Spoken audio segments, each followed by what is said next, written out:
What's good, people? It's about that time to randomly relate reverse ranch no hate. And I want to talk about Roy Jones Jr. versus Iron Mike Tyson. Word is that this event, the pay-per-view itself, is selling very well. Said there have been no broken some records, and I'm glad that the event is at least successful in that sense as well. Hope that the show is a great show, and that they're able to do more of these things and just keep it going. Um, Especially after hearing, the news that they put out about it being an exhibition. Yes, it's an exhibition. Okay, it's 8 rounds, 2-minute rounds, and 10-ounce gloves, no headgear. So a lot of people was getting upset, and the understanding of what an exhibition is. I don't know why they was upset in the first place, and they was saying it was mad because, well, they're saying that they can't knock each other out contractually and all that. Well, that's what they do in exhibitions. So the point of no head guard and smaller gloves is like, okay, well, yeah, it's going to be different because they're not doing the traditional exhibition style of fighting, because they're doing more than 3 rounds. They're doing 2-minute rounds though, and then but the head guards, no head guards, and 10-ounce gloves. So it's going to be an actual fight. And Mike is saying he's coming to fight, and Roy is saying he's coming to fight. Okay, we'll see what happens. Hopefully it's it's a good show. But at the end of the day, man, look, it's still an exhibition. And what people got to understand is this. Look, Mayweather versus this kid, Tension, what was his name? The Japanese guy, right? Floyd knocked him out. And Floyd, it didn't even like Floyd was trying to knock him out. It's like he was just catching him with shots. And then, the dude couldn't take it. So we'll see how it goes. Like I said, hopefully the whole card is hopefully it's just a good, exciting night of boxing. But more importantly, man, what I want to say too about Mike Tyson and Roy Jones is that now people are starting to look back at their older fights and pay more attention to what both of them has done. And I always felt like they were both underrated for certain reasons in certain categories. One thing I'll say is this. I look at the way Mike Tyson destroyed his opponents. Not that they had great names, okay? But the way he destroyed them. And he fought some good fighters, man. And you look at boxing, the history of boxing, okay? Every generation before, okay, the prior, they always say that their fight, that group of fighters in that era would have beat the following era. They always talk like everybody that those guys fought was the toughest, best fighters in the world, which basically is opinionated, and I'm going to tell you something right now, is overhyped. Okay? When you look at, same with Roy Jones, okay, people criticize Mike Tyson for, he ain't fought nobody. Said the same exact thing about Roy Jones. Look, Mike Tyson was out jabbing guys. I've said these things before. Mike Tyson was out jabbing guys who were much taller than him, had a much longer reach. His skill set, Mike knew how to fucking fight. His head movement, his foot speed, get the proper angle to get in and get shots off, and Mike put combinations together. Head and body, had, hand and foot speed, had everything he needed, man, like his reflexes, could take a punch. And people didn't give him credit for his boxing ability. Mike had a very high boxing IQ. Okay, just like any fighter, when you get tired, you become easier to hit. You become more vulnerable than when you're not tired. But I mean, that's the most you can really say. But to sit and say that Mike Tyson was like, he was it's like they basically just credit Mike for his power. They give him credit for his speed, but they don't give him credit for his thinking and brain, for his boxing IQ. Mike could box, man. Mike was a complete fighter, man. And in terms of his style with brawling and coming forward, he couldn't fight going backwards worth of shit, but he didn't have to. Okay, but when you in a situation where you're being pushed back, okay, he never was in a fight where he had to go backwards. Okay, what I'm saying. But in terms of if he wanted to go fighting going backwards, he couldn't. That wasn't what he did. And Quick Tillers was the first person to take Mike Tyson 12 rounds. And if you look at it, Quick Tillers did a great job.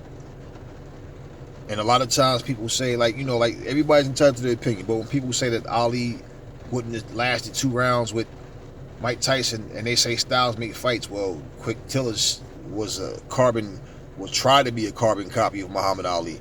So what you're saying is you think Quick Tillers could take him 12 rounds, but he'd knock Ali out for some reason. So Quick Tillers is a better version than Ali. I mean, people say these things, but then the same with Mike Tyson is like everybody had something that they did, like Muhammad Ali, for example. When Muhammad Ali fought, what's his name? What's the guy name? Wait, pause. Jimmy Young. He did a role reversal. He fought on the back foot and had Ali coming to him. And he was sticking his head out the ring and all kinds of crazy stuff like that. But Ali didn't look the same. Now we know Ali could, he was versatile. If he had to come and walk you down, he could. But this guy was on the back foot and moving, and Ali didn't look the same against him, like as he normally did. Ali won the fight, but I mean, it was like Ali was like, now I'm hunting him and he's moving, making me come and stalk him. It was different now. Mike never fought anybody where he ended up fighting on the back foot. Ali did it, but now Ali's the stalker now. You know what I'm saying? But you could walk Mike down.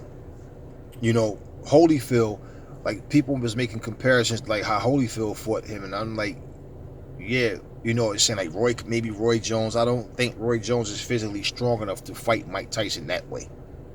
I don't think he could walk Mike down. Roy's not as strong as Evander Holyfield. It's different. They're both older. Neither one of them is in their prime right now.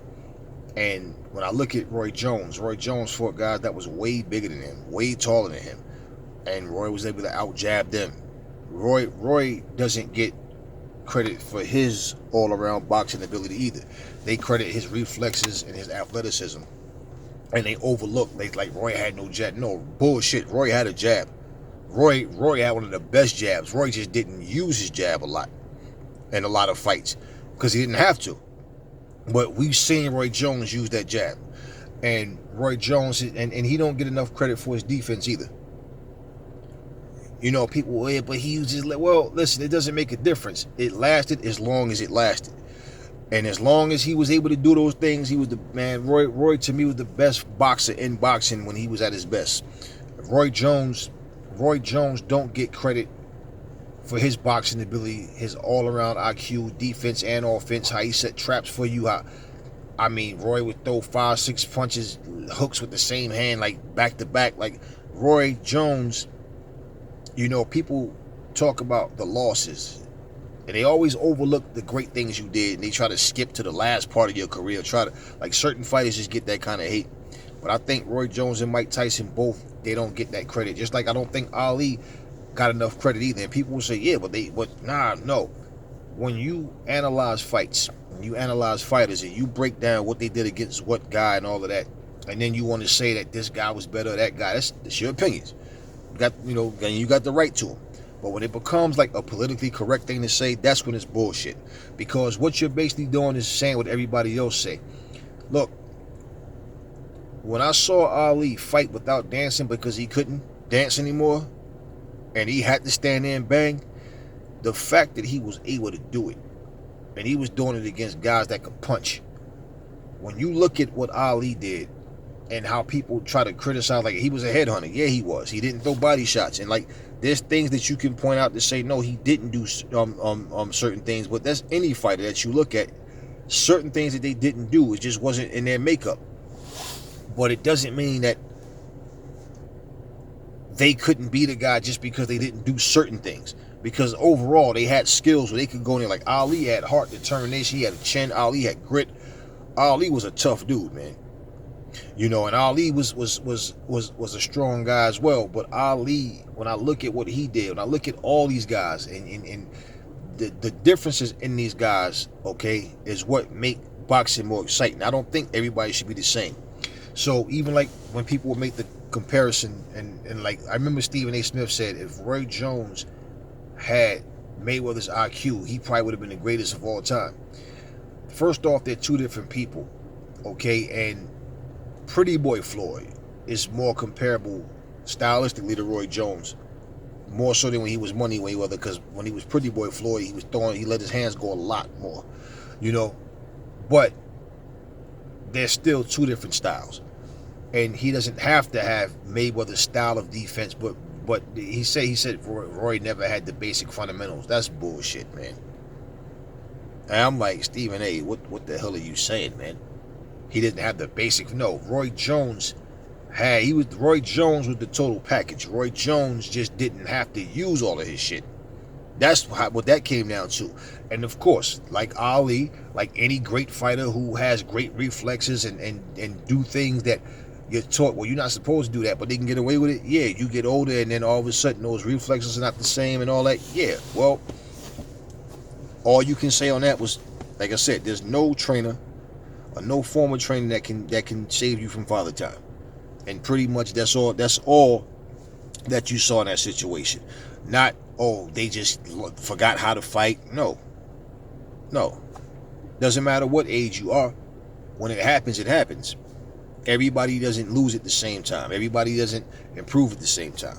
But I feel like, those two guys don't get, it's many people. That's why I kind of started adding other people as well.